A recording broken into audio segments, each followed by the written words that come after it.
Start, set, go. It will be about 45 slides. But some of them are empty. Because I want to write something. So, who we are and what are we doing? Physical chemistry, predicting outcome of measurements from scientific instruments. Electrons have waving nature, and we are trying to apply these laws to simple examples so that we ramp up slowly but surely to more realistic systems. And we do have a diagram that connects theories and models. So instead of applying simplest available tool to more and more systems, we are kind of stopping too long on a simple system, but going across several tools. Because later on they can be applied. We need a bigger toolbox. So what are we going to do today? And what are the general plans? It is about time to finish everything with particle in the box and go to the new system, which will be like oscillating atoms, which also have quantum properties. But before that, there is an important chapter, not chapter, let me say, just one meeting today that I will announce in a minute. And maybe at the beginning of Wednesday lecture, I will offer partial or complete key to the active homework. Also, you may realize that some problems can be solved by pen and paper and some are too hard, and therefore we are doing a MATLAB component. There will be another code, another tool that is on MATLAB that is universal to solve basically any problem, at least any one-dimensional problem. A code that implements evolution operator that we started 2 months ago. And we will go over this code on Wednesday lab this week and Wednesday lab next week. And subsequent Monday, which will be like November 4th. It's not a holiday, right? Okay, so I will offer you to make presentations about how this specific code is working. And as soon as we complete presentations on how the code and the evolution operator is working, everyone will be ready to main part to the mini projects. So I'm just giving you a heads up. So what are we going to do today? What is missing? Why I'm so attracted to particle in the box and do not want to move further to maybe more interesting systems?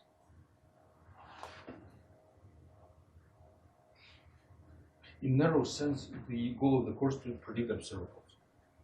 You do have an equation for how to get observable out of wave function, right? A bridge, which can be so observable can be found either as expectation value from normal wave function, or one can predict it from Heisenberg equation of motion. There is no trick in that. Let's focus on the first part, how to get observable out of wave function. You know everything. You do not need additional fundamental information. I'm going to offer something more practical, like trick. So, on the one hand, there is an infinite number of degrees of freedom. Even for one dimension, wave function consists of many, many points. Right? On another hand, one can set up Heisenberg equation of motion which will be for one or two variables. and I'm going to find something in between. There is a big discomfort associated with the fact that wave function has a lot of degrees of freedom on one hand. On another hand, the Heisenberg equation of motion has a discomfort that it generates nonlinear equations, which are not always comfortable to solve. What if we can find a golden middle to have smaller number of equations, but to have them always linear? So right now you may not care, but if any of us will be exposed to solving more realistic problems, to have linear mathematical equations, differential equations, is a big thing. It saves a lot of efforts and answers are reliable, because with nonlinearity there is a small change in initial condition generates diverging solutions, which is not good.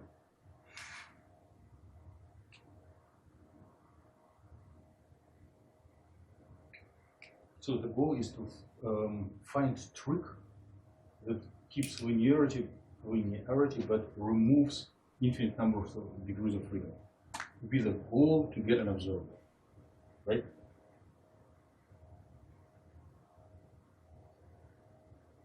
How are we going to do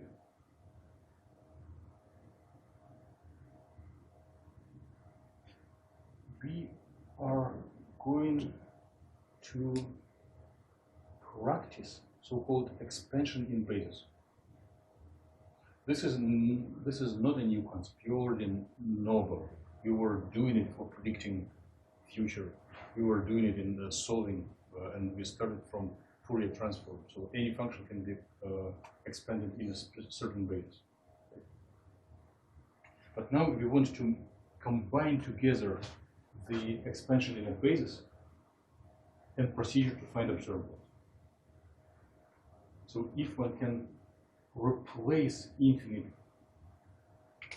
number of degrees of freedom continuous wave functions with finite number of expansion coefficients, and if you have some dynamics, some time dependence, it is good, and you know how to do it. But then we need a procedure that connects this set of finite numbers of expansion coefficients with an observable that we may also have covered, and it could be somewhat familiar to you, but we want to go over. So from infinite degrees of freedom to finite expansion coefficients, from finite coefficients to observable. Clear, right? And now if we want to abandon infinite wave function forever, but we know that system may include some dynamics, what do we need?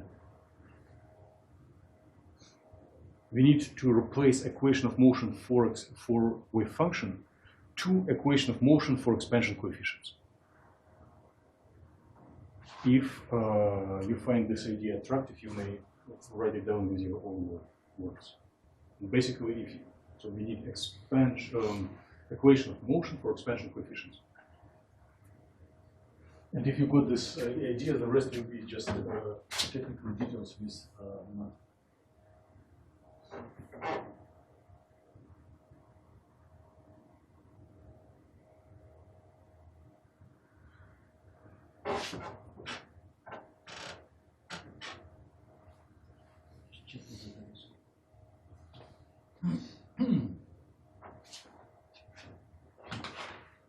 And the homework will be in some sort of illustration of associated with what we are talking about today. If you have already completed it, you get extra credit because you did it without instructions. So on this axis, we are going back to time dependent Schrödinger equation, but we are doing it in matrix form, in discrete things. And this is, I hope very much that I will be able to finish by this slide. So and if you understand everything about this slide, you may or may not leave. I will add some comments, but basically everything is targeted to provide things and explain this equation.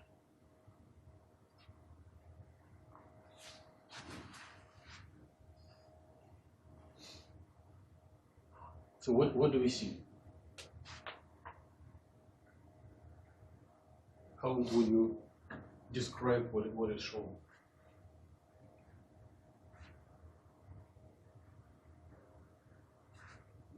So there is a time derivative, so it is differential equation, right?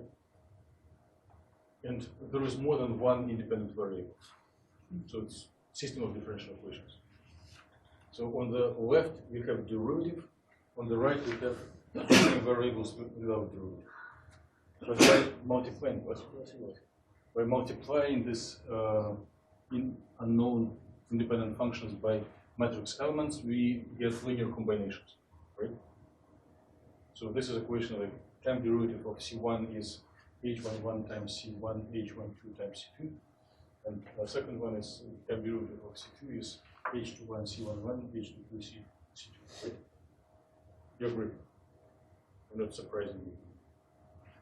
So what are these coefficients? Those are expansion coefficients of wave function in basis of eigenstates. What are these numbers in the matrix? But Hamiltonian, not as differential operator, but Hamiltonian in matrix form. So we replace set of derivatives and functions into set of numbers that is written in a matrix form. And definition of these numbers are expectation values of Hamiltonian in a basis of different pairs of eigenstates.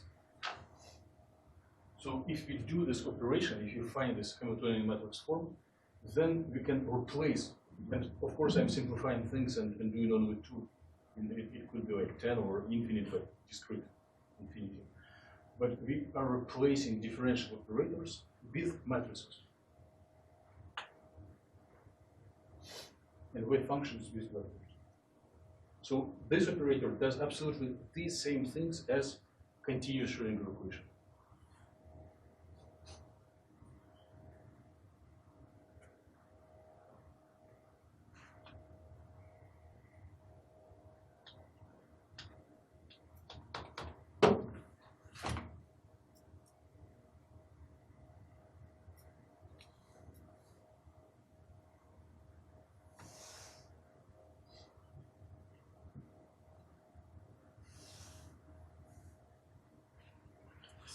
So number of degrees of freedom is a challenge, and we reduce their number.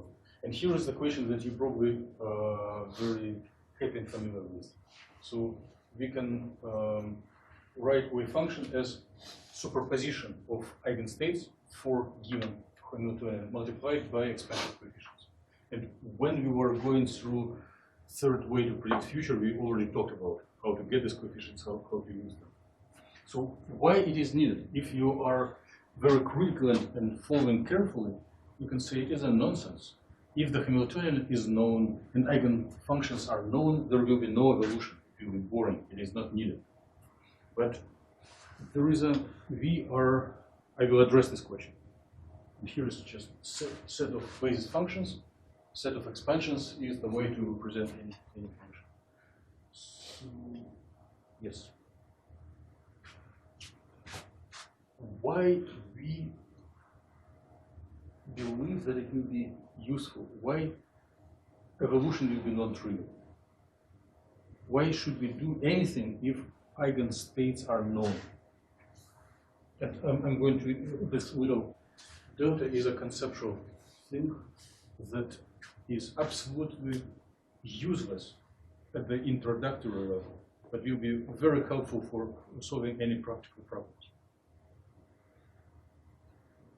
You have already noticed, or you may notice in very shortly, that amount of problems that have exact solution is very limited.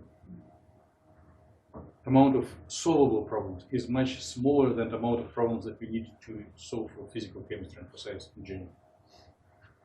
But one can do a trick to identify that a problem that we need to solve is very similar to one of the solvable problems.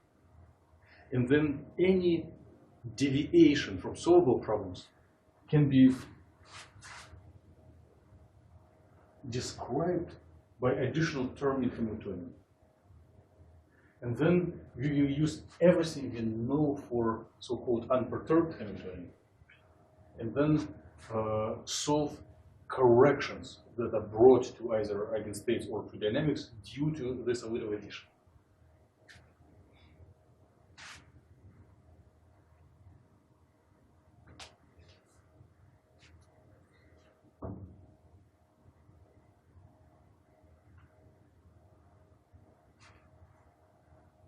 And in this sense, we are preparing soil, we are preparing fundamentals to solve complicated problems in the basis of simple problems.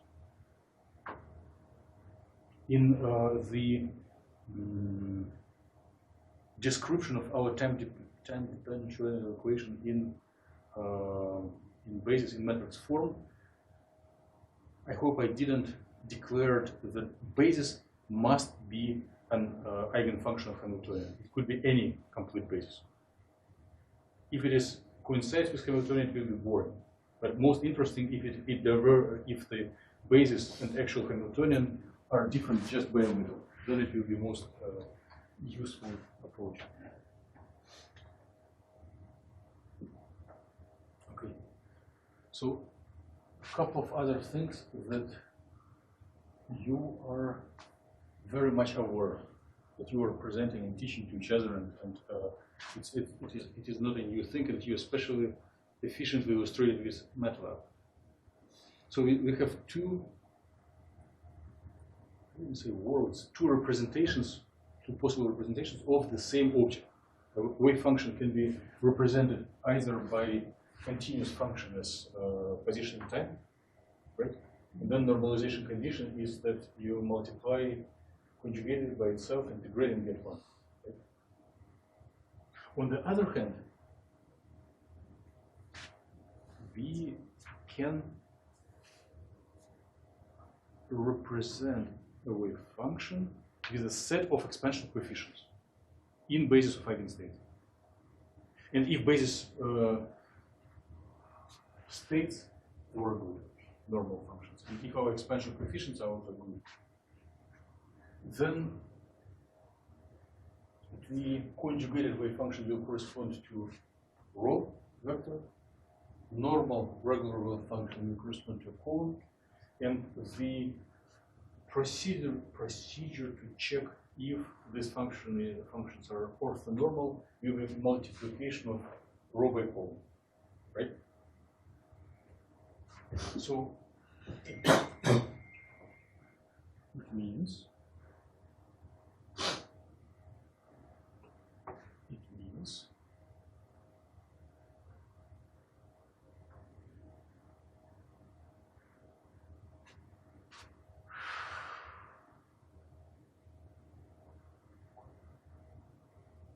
that we can check orthonormality in both representations. And the Dirac notation of this bra and cat is intentionally designed to highlight this similarity. So independent of what we do practically, integrating or multiplicating rho by column, it represents the same abstract object. And it should be equal to 1. Do you have any objections against this statement? Any confusion? We don't. Okay. But what are our goals in the course?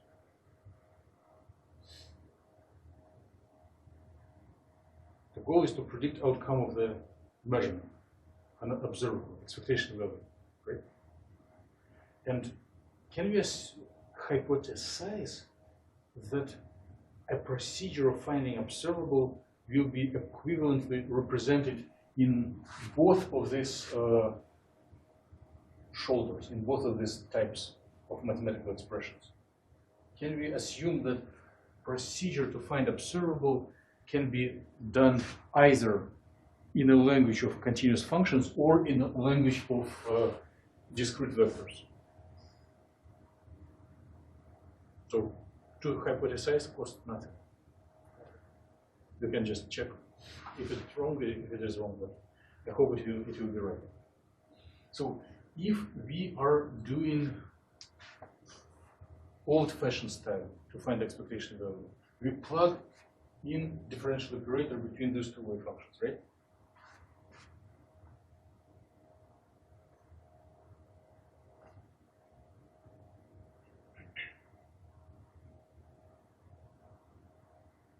We put operator A.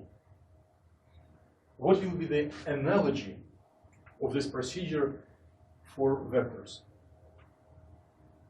What can we put in between of these two objects? Just let's unleash the fantasy. What can we put between two bra and cat vectors in order that the result will still be one number? Coefficient. Yes. Just a number. What else? Function. But if we are speaking in the language of math, sigma. First letter is M.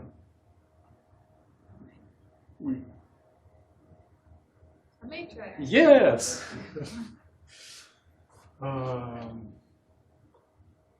So if we do have row vector, column vector, and put a matrix here, right? Then one can practice row by column, and then it will convert this combination of first two into row vector again, and then by convoluting with a column vector, it will give a number. Or opposite, we can multiply matrix by column vector, and it will reproduce column vector. And then as a result, row by column, it will give a number. The question is only what will be the matrix, how to find such matrix that will represent an operator of an observable that we need to find. Make sense? Or not quite? Feel free to stop. So there is analogy for finding of convoluting, and we can put something in between, right? Value, psi, star, operator, psi, dx. And at the same time, it is row, matrix, column.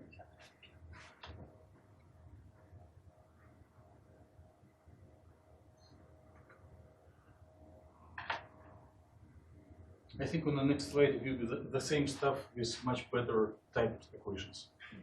So you can relax a little. So here is the logic.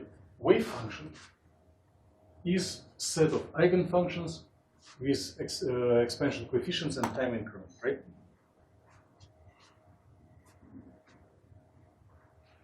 And if you want bra, we just conjugate. We put plus here and we swap direction of angle bracket. Can we use this general thing on the left and right and put differential operator in between? Right? So we are not violating anything. And if we are going to practice this general rule, wave function conjugated, wave function non-conjugated, differential operator in between. And I'm just limiting my consideration with two terms, otherwise it will be too much writing. There will be a bracket, two terms here, two terms there, and something in between. Then this will expand into four terms after multiplication. And the first term will be expansion coefficient, bra for state 1, cat for state 1, and differential operator in between. So I was not doing cheating. Everything is according to definitions. Just practicing to find expectation values using with function conjugated and function itself. And then you see that it factorizes procedure of finding expectation value on two terms. One term, just product of expectation values, and another is bracket and operator inside. So if state, or if wave function 1 will be actual state in which system resides, this will be protocol to find expectation value of operator A. Right? But we can do this operation anyway, if arbitrarily, if you do not know what is the quantum state of the system. We can just deposit calculation of this thing, and depending on what will be the actual state of the system, we will multiply it on the weight coefficient. And then there will be several terms of the same nature.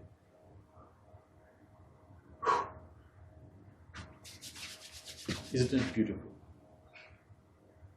I see some sign of confusion on your faces.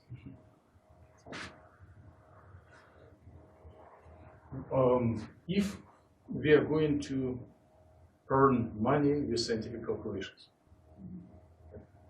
there is a chance that one would need to calculate similar things with small changes of, let's say, initial condition of wave function again and again.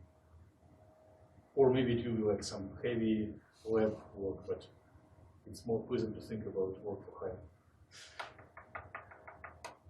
If I need to solve the problem with the same Hamiltonian with different initial condition, and I hate to take integrals, it means that I will need to practice this wave function conjugated again and again. Take this integral a million times, or whatever my employer tells me to do, if I agree for the contract. But I can cheat in a good sense, or do a trick. If I hate integration, I will do this integral and a couple of similar integrals in basis of eigenfunctions once, and then I will tell, okay, give me a million initial conditions. And, I will, instead of taking integral over and over, I will just put weight coefficients and will get expectation value immediately. So both pathways are torture for young brains who are looking for more pleasant things than physical chemistry. But if it is unavoidable, then it's better to go the least resistance path. So these tricks, there is nothing fundamental. You already know all fundamentals. You learned them before. But this is a trick that saves a ton of time. So I need to pretend that I need your creativity. Let's try to guess what would be the best name for this object, because if you want to communicate your scientific accomplishments by phone, old-fashioned phone without video, you cannot say like, it's such a nice thing, it helps me a lot. What's that? You need to give some certain name. So how can we call this thing? Is it the matrix element of operator A? Yes. Probably I have written it somewhere. Yes. Perfect. You're so great. Yes. Is that in theta n or theta Phi? phi n on the right? Or It's 1 and 1. And then we repeat it for any pairs of orbitals. Like, generally, one should put here I and j or m and n, right? And if indices run independently, then it will form a matrix of matrix elements, right? Okay. So let's hope that the same thing is already represented here. Practicing definition, graph, operator cat, wave function, operator, wave function. Expansion, operator, expansion. And then we open brackets and do have a series of product of expansion coefficients and integration that we do once and forever. Matrix element 1, 1. product of expansion coefficients, integrations that we do once and forever, matrix element 1, 2, and so forth.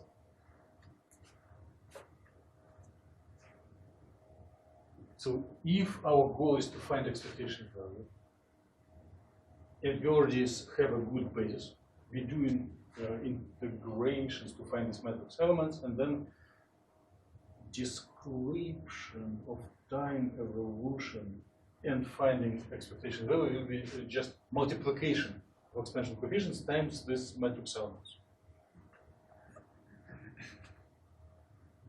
You may get this feeling while trying to complete the homework. It will be also like conditions, initial conditions, basis set. Basis set will be simple: ground and first excited state of particle in the box. And the concept of matrix elements is not fundamental. It's just a trick. But it is so comfortable and so useful colloquial term that people very often speak on this language. So it is a useful concept that often skipped from like basic minimum of physical chemistry. But if you have it, you will be more powerful to read scientific literature and participate in discussions.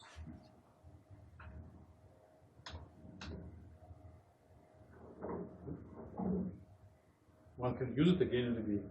I agree with this. So, if we run indices independently, if you take this integral, then it will form a matrix of matrix elements. And in this sense, set of discrete matrix elements serves as a replacement of operator. If you know all matrix elements, and I'm just lazy, I didn't type the rest because it can be a little bigger matrix. So if you have all these numbers, if you have the matrix, then we do not need to know the differential form of operator.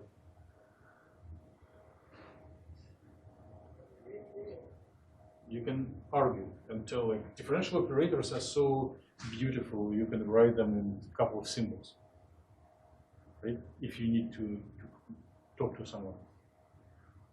But in practical sense, they can be less helpful. If one needs to solve practical problem, knowledge of differential operator doesn't bring us too much further to solve the problem. And representing operator in terms of matrix elements as a matrix is the very practical thing. Yes? So the first equation on there, why does the psi change to b? Is that? It's a type of. Oh, okay. Thank you. It should be 5. Yes. So both of them should be rather than both. Both of them are 5. Okay. Both of them are eigenstates. I will stop trying to. In upper right corner, it's not the best writing.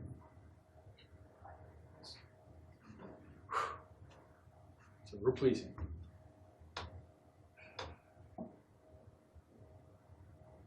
And in this sense,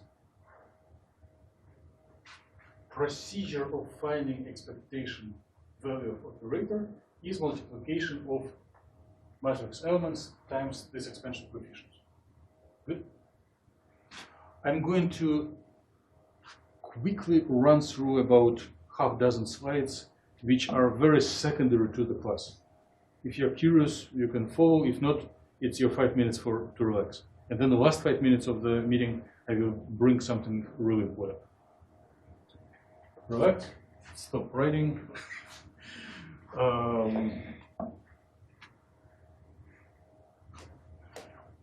Did you ever see products of expansion coefficients where one of them is conjugated? Did you ever see such a product in this class? What was the name for this product?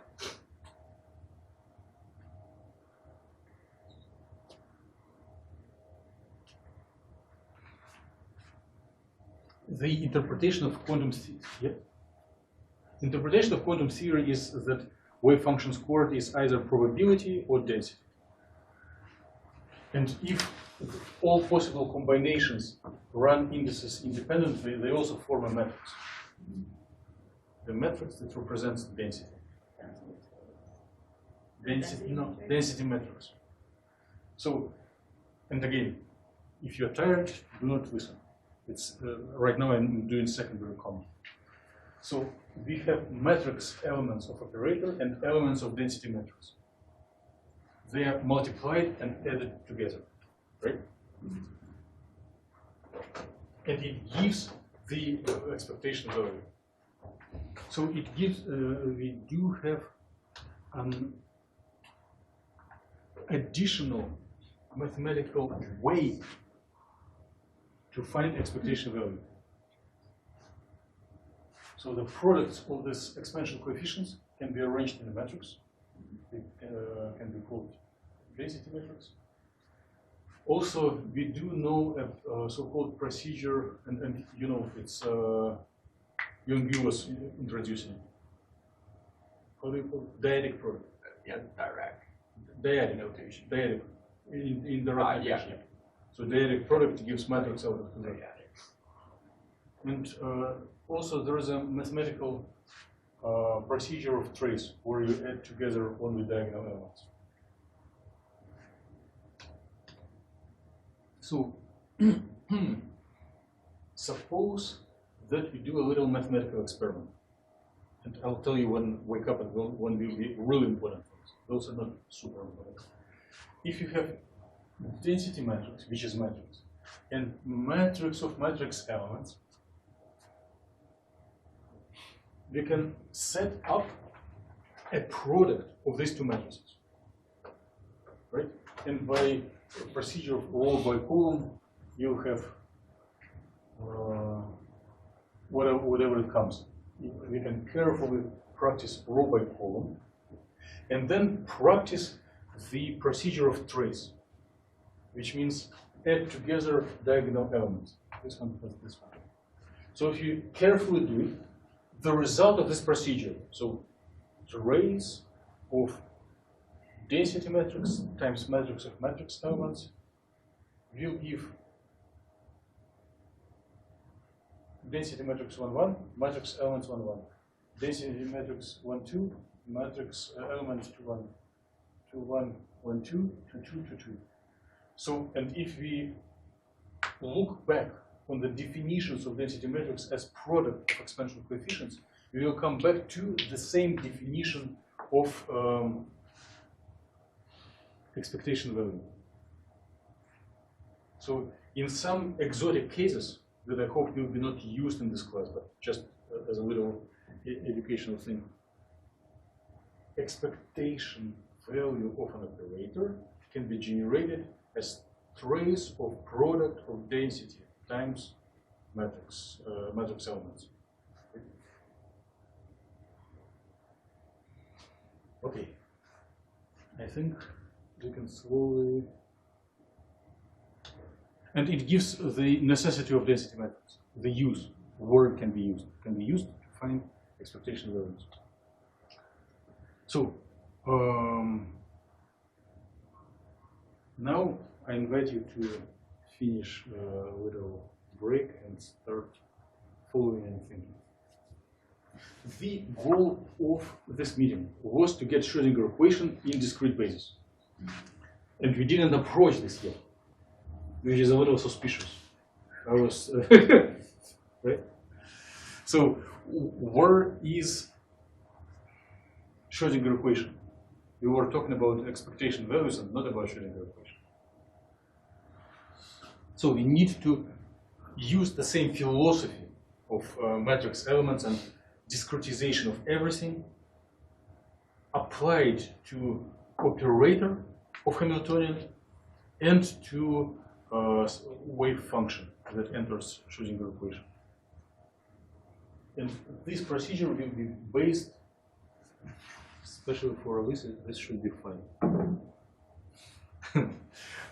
Good basis functions should follow orthonormality, and we will use it as axiomatic property. Just everything that we do next will be based on this property. So we are going to take time-dependent Schrödinger equation and expansion of the wave function in terms of basis functions, which may or may not be eigenstates of Hamilton. And in the remaining whatever minutes, we need to do two things. Plug in this definition into the equation, right? And we're already kind of familiar with this operation. We were plugging each such definition into a way to express expectation value. And then we are going to get rid of wave functions and keep only expansion coefficients. How can we do it? We are going to multiply by bra phi sub m from the left. And if you have bra and cat meeting together, we know for sure wave functions will be eliminated. We will get only numbers. Plugging in and multiplying from left.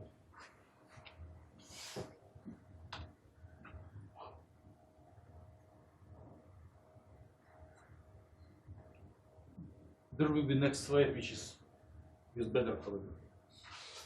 So, time derivative of the wave function, expansion basis equals to Hamiltonian wave function, expansion basis.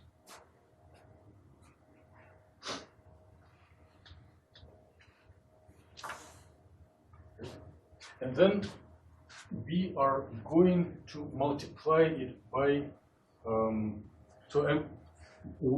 interchangeably replacing phi sub m to cat with cat m. Otherwise it will be too much writing. So the black parts are all here, right? Expansion basis. And after bringing in the bra vector, we can look on each term one by one.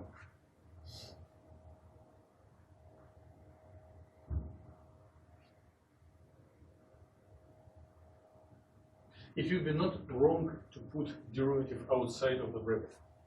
And we have already assumed, or we will assume in a second, that basis functions do not depend on time, right? They're constant. So putting derivative outside is okay. So derivative, expansion coefficient, what will be this m times 1? How should we interpret it? We should interpret it as integral of phi sub m star times phi sub 1 dx. So we should apply orthonormality property to this Bryan-Cat multiplication. So anytime a Bryan-Cat multiply, we should consider them as orthogonality, which means if m equals 1, it will be 1. If m not equal 1, it will be 0. And on the right part, we have matrix elements of Hamiltonian operator, right? If you have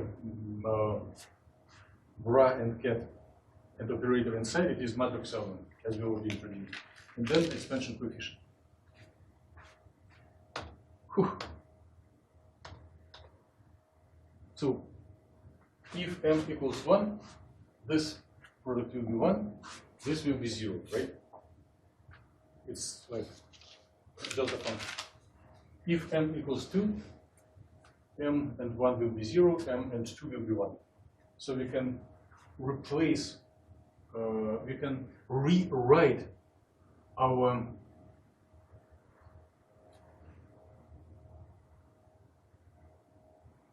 here, our descendant of Schrödinger equation, multiple times.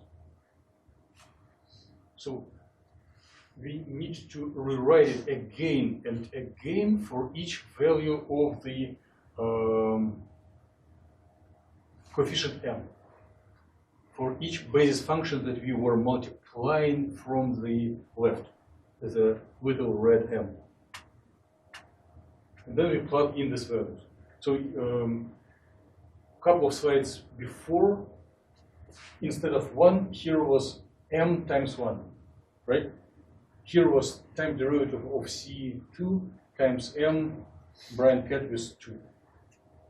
But this bra and cat disappear, and it parses only one time derivative. The rest, the time derivative only of the first expansion coefficient. The rest expansion coefficient derivatives are zeros. If you go to the second one, it parses only the derivative of the second expansion coefficient. The rest are zeros. And the right part feels kind of heavy. It doesn't change much. The only thing that it was variable m here and there, and now we put literally 1. It was variable m here and there, and now we put literally 2.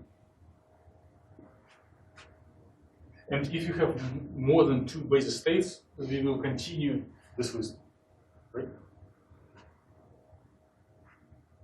So what do we see? 2 differential equations for unknown function C1 and unknown function C2. And they're closed with some coefficients. They are dependent on each other. Also, this can be considered as row by column. 1, 1, 1, 2, C1, C2. So we can extract this as a matrix multiplied by column vector. And this will be, can be also considered as a column vector. Okay, last slide.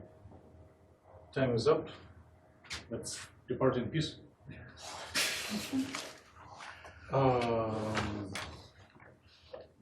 This comes in end of lecture. If you want me to collect something, just leave on tables because we need to depart. Yeah, most of the send it.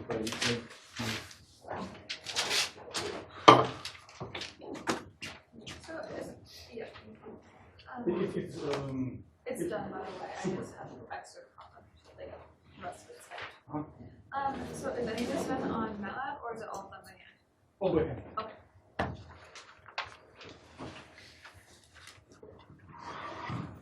It's a little too much load on you. I'll try to avoid it in the future because we are a little behind schedule for previous year, so I'm speeding up. How would you go about starting this problem? Finding the matrix elements. Like, would you use the equations of the integral for each of these, or? Yeah, I started this week and I was like, I have so much time. I only have to get through assignments. Like, I feel like every class I'm like, oh wait, never mind. Just kidding. So square root L sine P x L plus x L integral dx. And then we assume. And the result will be L over 2. Got it. You can figure that. Oh, sure, absolutely. So for like the It was extra credit, 3 homeworks again, backwards. This mathematical problem was an extra credit, like 3 homeworks Gotcha. ago. never mind, I don't have a question. I think I can do it. Super.